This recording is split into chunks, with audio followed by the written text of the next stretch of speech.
আচ্ছা, তো আজকে আমরা যেটা নিয়ে কথা বলবো সেটা হলো 3D জিওমেট্রি এবং তোদের প্রবলেমসগুলো আমি এর পরে এক এক করে ডিসকাস করব। ওকে, ঠিক আছে? আচ্ছা, ফার্স্টে তাহলে আজকে রিভিশন পার্টটা করে নে। তাহলে 3D জিওমেট্রির মধ্যে সেকশন ফর্মুলা পার্ট আমি অলরেডি ভিডিওতে দিয়ে দিয়েছিলাম, ওটা আমার প্রিভিয়াস ভিডিও, ওই ভিডিও অঙ্কগুলো দেখলেই হবে, ঠিক আছে তো? আর যেটা আগের পার্টটা থেকে সেটা দেখানো, সেটা হলো ফার্স্ট পার্ট হলো আমাদের অকট্যান খুঁজতে হবে। মানে দেখ, আমাদের 3D জিওমেট্রিতে কী হয়, এটা ওয়াই অ্যাক্সিস, এটা এক্স অ্যাক্সিস, এটা জেড অ্যাক্সিস, তাই তো? সিমিলারলি এর নেগেটিভ আছে, মানে এক্স ড্যাশ আছে, ওয়াই ড্যাশ আছে এবং জেড ড্যাশ আছে, ঠিক তো?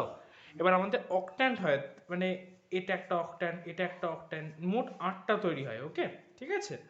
আচ্ছা, এবার কোনটা কোন অকট্যান কীভাবে বুঝবো, খুব সাধারণভাবে মাথায় রাখ।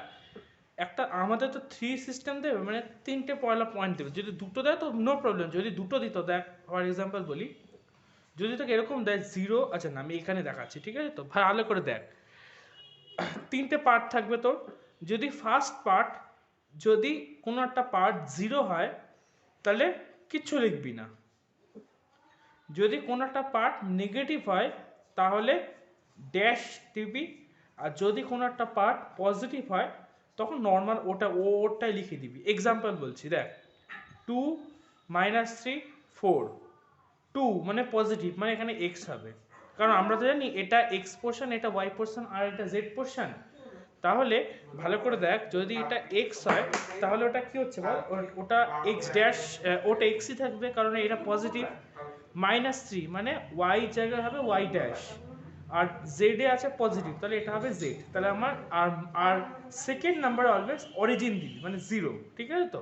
ও সরি, তাহলে এক্স ও ওয়াই ড্যাশ জেড, তাহলে এটা আমাদের অকট্যান্টের নাম। বোঝা গেল কীভাবে তৈরি করলাম? আরও কটা এক্সাম্পল দিচ্ছি। 403, ভালো করে দেখ, এখানে পজিটিভ মানে এক্স, তার পরবর্তীতে আছে হলো জিরো, মানে কিছু লিখবি না, আর তার পরেরটাতে আছে হলো 3, তার মানে জেড, তার মানে এটা এক্সজেড প্লেন। ওকে, এখানে ও দিতেও পারিস, না দিতেও পারিস, এখানে এক্সজেড প্লেনে অনেকে লেখে, এক্স টু জেড লিখতে পারিস, কোনো ব্যাপার না। আচ্ছা, তারপরে এখানে এবার এই ওটা কিন্তু এই জিরোর জন্য নয় কিন্তু, ঠিক আছে তো? এটা অন্য কিছু, ঠিক আছে? আচ্ছা বেশ, আমি আর কটা দেখাই। -2 -3 -4, এক্স এর জায়গায় নেগেটিভ এক্স ড্যাশ, ওয়াই এর জায়গায় নেগেটিভ ওয়াই ড্যাশ, জেড এর জায়গায় নেগেটিভ জেড ড্যাশ। তাহলে এক্স আর ওটা মাঝখানে দিলাম, তাহলে এক্স ড্যাশ ও y dash z dash plane. Okay, বোঝা গেল? অকট্যান, এটাকে বলে অকট্যান। দেখ এবার তোকে কথা বলি, অকট্যান অ্যাকচুয়ালি 3D, আর প্লেন আসলে 2D।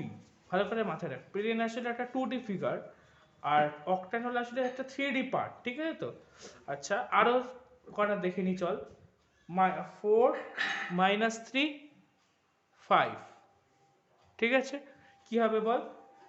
X Y dash Z, কারণ এই পার্টটা নেগেটিভ আছে। ওকে, বোঝা গেল? এটা আমাদের ফার্স্ট টাইপের অঙ্ক গেল।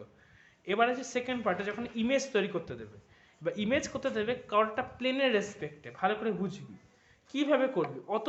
অত চাপ নেওয়া দরকার নেই, এগুলো খুব ইজি একটা পোর্শন। ভালো করে দেখ, ধরে নে বলছে -2 3 4 ইন ওয়াই জেড প্লেন, তোকে ওয়াই জেড প্লেনের রেসপেক্টে এটার ইমেজ বের করতে হবে, ঠিক আছে? এটা 4, ওকে, বাজাতে লেখা হয়ে গেছে। আচ্ছা, কীভাবে বের করবি? যেই দুটো পোর্শন বলেছে তাদেরকে কনস্ট্যান্ট রাখবে, অর্থাৎ এই কোঅর্ডিনেটটা ভালো করে ফলো কর। এখানে ওয়াই আর জেড এটাকে হুবহু কনস্ট্যান্ট রাখ। ওকে, শুধু যে পার্টটা বাকি আছে তার নেগেটিভটা নেই, অর্থাৎ -2 নেগেটিভ হলো 2, তাহলে এটা আমার ইমেজ। বোঝা গেল? আরও এক্সাম্পল দিচ্ছি। 2 -3 4 ইন এক্স জেড প্লেন। কীভাবে করবি? এক্স এবং জেড দুটোকে কনস্ট্যান্ট রাখ, কিছু চেঞ্জ করবি না। আর কে পড়ে আছে? ওয়াই পড়ে আছে, তাহলে ওয়াইটা সাইন চেঞ্জ করে দে, দ্যাট ইজ 3, সাইন চেঞ্জ হবে আর কিচ্ছু না। যে নেই এই প্লেনের নামে। ওকে, তোদের বইয়ের একটা এক্সাম্পল আরেকটা দেখাই, ওয়েট কর। কোনটা দেখায়? একটা যে কোনো র্যান্ডম দেখায়। -4 4 -3 ইন ওয়াই জেড প্লেন। তাহলে ওয়াই আর জেডটাকে কনস্ট্যান্ট রাখ, মানে 4 আর -3 কনস্ট্যান্ট। -5 তাহলে পড়ে আছে, তাহলে তার সাইন চেঞ্জ করে দেয়, দ্যাট ইজ 4, 5, 4, -3। এটা আমার ইমেজ, ঠিক আছে? বোঝা গেল? কোনো একটা প্লেনের রেসপেক্টে কীভাবে আমাকে ইমেজ বের করতে পারি আমরা, ক্লিয়ার? ওকে। আচ্ছা, এরপরে আছে ডিস্টেন্স ফর্মুলা। আমরা যা করেছিলাম ডিস্টেন্স ফর্মুলা ক্লাস 10-এ, সেটাই আমাদের এখানে হুবহু আছে। That is x2 minus x1 তার whole square plus y2 minus y1 তার whole square plus z2 minus z1 তার হোল স্কোয়ার। এখানে শুধু একটা z অ্যাক্সিস এক্সট্রা অ্যাড হয়েছে, কারণ এটা 3D তাই। ওকে, ঠিক আছে। আচ্ছা, এরপরে আমরা কি করব, ডিস্টেন্স ফর্মুলার উপর একটা অঙ্ক একবার দেখে নিই চল। আচ্ছা, লোকাস এখানে ইম্পর্টেন্ট। ওকে, আমি এখানে লোকাসের উপর অঙ্ক দিয়েছি। আচ্ছা, এখানে ম্যাক্সিমাম অঙ্ক খুব লেন্দি মানে একটু লেন্দি করতে লাগে, যে that is proof that it is আইসোস্কেল ট্রায়াঙ্গেল বা ডিস্টেন্স বের করতে দেয়। ওকে, আচ্ছা, এবার একটা কটা ইম্পর্টেন্ট কটা জিনিস দেখায়, ইকুইডিস্টেন্স বিষয়টা দেখায়। যেমন বলেছে determine the point on Z axis which is equidistance from the point 1,5,7 and 5,1,4। তার মানে এটা কোশ্চেন নাম্বার 5 আর্টিশ আমার এক্সারসাইজ 28.2। ওকে, কি বলেছে, determine the point on Z Axis. Z Axis হলো আমাকে একটা পয়েন্ট বের করতে হবে যেটা ইকুইডিস্টেন্স ফ্রম দ্য টু পয়েন্টসটাকে কি ধরে না, একটা 1,5,7 আর একটা পয়েন্ট হলো তোমার 5,1,-4। তাহলে কিভাবে বের করবো দুটো পয়েন্টের থেকে ইকুইডিস্টেন্স পয়েন্ট? দেখ, অন জেড অ্যাক্সিস মানে বুঝতেই পারছিস খুব সাধারণভাবে যে ওর বাকি দুটো পোর্শন কিন্তু জিরো হবে। মানে জেড অ্যাক্সিস মানে যে কোনো একটা পয়েন্ট যখন জেড অ্যাক্সিসে লাই করে তখন তার এক্স আর ওয়াই পোর্শনটা হয় জিরো, ঠিক তো? আর শুধু এটা থাকবে, মানে জেড এর কিছু একটা থাকবে, বাট বাকি সব পোর্শন জিরো হবে। ঠিক যেভাবে কোনো একটা পয়েন্ট যদি এক্স অ্যাক্সিসে থাকে তাহলে কিন্তু তার ওয়াই অ্যাক্সিস, তার ওয়াই পোর্শন বা জেড পোর্শন জিরো হয়। এখানেও তাই, পয়েন্ট আছে জেড অ্যাক্সিসে, তার মানে ওয়াই এক্স আর ওয়াই পোর্শনটা জিরো, শুধুমাত্র জেড এ কিছু একটা হবে, সেটা আমি জেড ধরে নিয়েছি। ওকে, সেটাতে অন্য কিছু ধরতে পারিস, দ্যাট ইজ এটা একটা নর্মাল একটা ভেরিয়েবল। ওকে, এবার ইকুইডিস্টেন্স বলেছে, তাহলে কি করে করব, এই পয়েন্টটাকে সি নাম দিলাম। ওকে, তাহলে এ সি ডিস্টেন্সটা বের করবি আর বি সি ডিস্টেন্সটা বের করবি, করে ইকুয়েট করবি। একটাই ইকুয়েশন আর একটাই ভেরিয়েবল। আশা করছি তোরা পারবি এটা সলভ করতে। এ সি ডিস্টেন্স বের করলি, বি সি ডিস্টেন্স বের করলি, এবার দুটো ডিস্টেন্স সেম, তাহলে এখান থেকে আমার একটা ইকুয়েশন আসবে আর আমার এখানে একটাই ভেরিয়েবল, দেখ জেড। বোঝা গেল? তাহলে আমি এটা ইজিলি বের করে দিতে পারবো, কোনো প্রবলেম হবে না। ঠিক আছে, বোঝা গেল? আচ্ছা, এবার ইকুইডিস্টেন্সের উপর আরেক ধরনের অঙ্ক, যেটা হলো যেখানে আমার অনেক কটা আননোন থেকে যায়, সেই অঙ্কগুলো একটু বোঝাই তোদেরকে। দেখ, লোকাস আসলে 2D জিওমেট্রির ক্ষেত্রে একটু ইজিলি বোঝা যায়, 3Dটা একটু কমপ্লেক্স হয়। তাই আমি তোকে 2Dটা দিয়ে একটু বোঝাচ্ছি। 3Dটা সেম কনসেপ্ট, কিছু আলাদা না। লোকাস বের করাটা খুব ইজি কিন্তু, ঠিক আছে তো? আমি লোকাসের বিষয়ে বেশি কিছু বলবো না। লোকাসটা ধরে নে এমন একটা পয়েন্ট আছে যেটা এবার এক্স ওয়াই, এবার সেটা জেড অ্যাক্সিস বা মানে এরকম কিছু বলে দেয়নি যে জিরো, মানে এক্স আর ওয়াই পোর্শনটা জিরো হবে, জেড অ্যাক্সিসে লাইক করছে, ওইসব কিচ্ছু বলে দেয়নি। একটা জেনারেল পয়েন্ট। এবার একটা জিনিস, একটা ভালো করে একটা জিনিস দেখ, ধরে নে, খুব ভালো করে একটা বুঝবি। ধরে নে এ একটা পয়েন্ট আর এ একটা পয়েন্ট। ওকে, আমি এই জিনিসটা তো এরকমভাবে আগে কোনোদিনও বোঝাইনি, বাট দেখ ভালো করে, এ আর বি। ওকে, ঠিক আছে। এবার একটা পয়েন্ট আছে যার কোনো স্পেসিফিকেশন নেই যে এই পয়েন্টটা এর মধ্যে লাই করছে। যদি বলতো যে এই লাইনটার বরাবর সি পয়েন্টটা লাই করছে, যেটা ইকুইডিস্টেন্স, দেন তো মিড পয়েন্ট দিয়ে আমার হয়ে যেত, কোনো অসুবিধাই ছিল না, তাই না?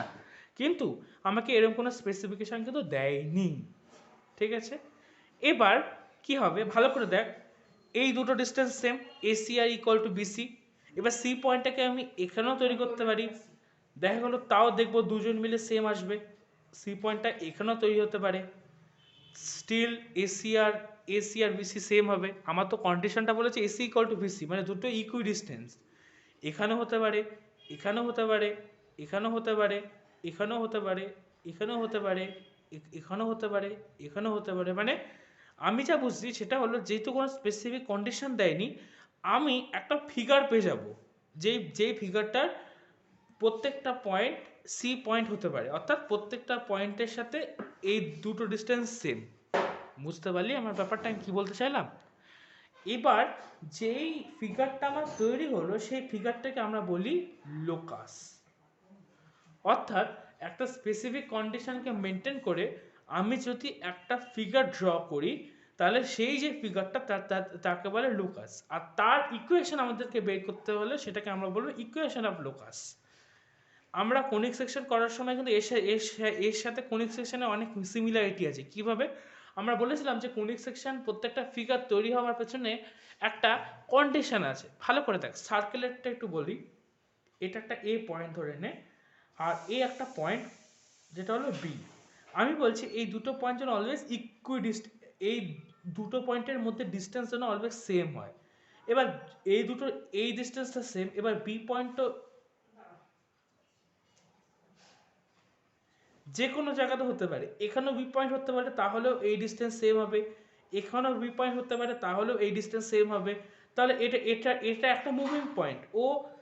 এই পুরো পাথটা এই পুরো পাথটা ট্রাভেল করলো, এবং প্রত্যেকটা পয়েন্টে যে কোনো র্যান্ডাম পয়েন্টে এর থেকে ওর ডিস্টেন্স কিন্তু সেম। ঠিক আছে, প্রত্যেকটা পয়েন্টে এর থেকে বি এর ডিস্টেন্সটা সেম। এবার এই যে কন্ডিশনটাকে মেনটেন করে ও যে ফিগারটা তৈরি করলো সেটাকে আমরা বলি লোকাস। এবং এই জিনিসটার ইকুয়েশন বের করাটাকে আমরা বলি ইকুয়েশন অফ লোকাস। আমি সার্কেলের ইকুয়েশন ডিরাইভ করার সময় এই কন্ডিশন ইউজ করেছিলাম যে এ বি ডিস্টেন্স সেম হবে। আচ্ছা, এ আর লোকাসের একটা general concept. Okay, a path travel by a moving point while maintaining a particular condition। ঠিক আছে তো? আচ্ছা, ছেড়ে দে। মানে ধরে নে আমি আরেকটা না কথা বলে মানে না না বলে থাকতে পারছি না, সবচেয়ে ইজি একটা এক্সাম্পল।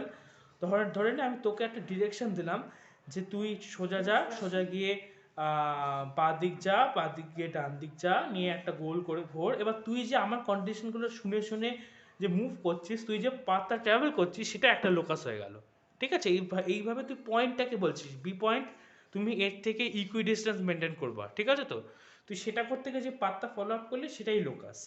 আর একটা মজাদার এক্সাম্পল দিই, ধরে নে এটা দুটো মানুষ, আমি তোদের নাম দিচ্ছি না, এটা এক্স আর একটা ওয়াই, দুজন মানুষ।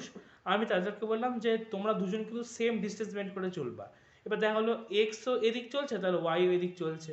তাহলে এক্স এর রেসপেক্টে ওয়াই একটা ফিক্সড একটা কন্ডিশন মেনটেন করে একটা ফিগার তৈরি করছে, তাই না? এই এই জিনিসগুলোকে বলে লোকাস। আচ্ছা, ছেড়ে দে। এবার লোকাসের ডেফিনেশনের সাথে আমি এতক্ষণ ধরে বক করলাম, তার সাথে লোকাস বের করার কোনো মিল নেই। লোকাস বের করার একটা অন্য পদ্ধতি আছে। কি পদ্ধতি? পয়েন্টটাকে একটা জেনারেল পয়েন্ট ধরে নাও, that is X comma Y comma Z. এখানে যেহেতু 3 কোঅর্ডিনেট সিস্টেম, তাই আমাকে জেডটা ধরতে হচ্ছে। ঠিক আছে তো? জেনারেল পয়েন্ট ধরো এবং ইকুয়েশনটা তৈরি করো। কীভাবে ইকুয়েশন তৈরি করবি? খুব ইজি। তোকে এ ধরনের দুটো পয়েন্ট দিয়ে দিয়েছে, 3,1,2, আর একটা ধরে নে 0,1,2। ওকে, ধরে নে ফর এক্সাম্পল, বা এখানে 3 ধরে নে। ওকে, ঠিক আছে।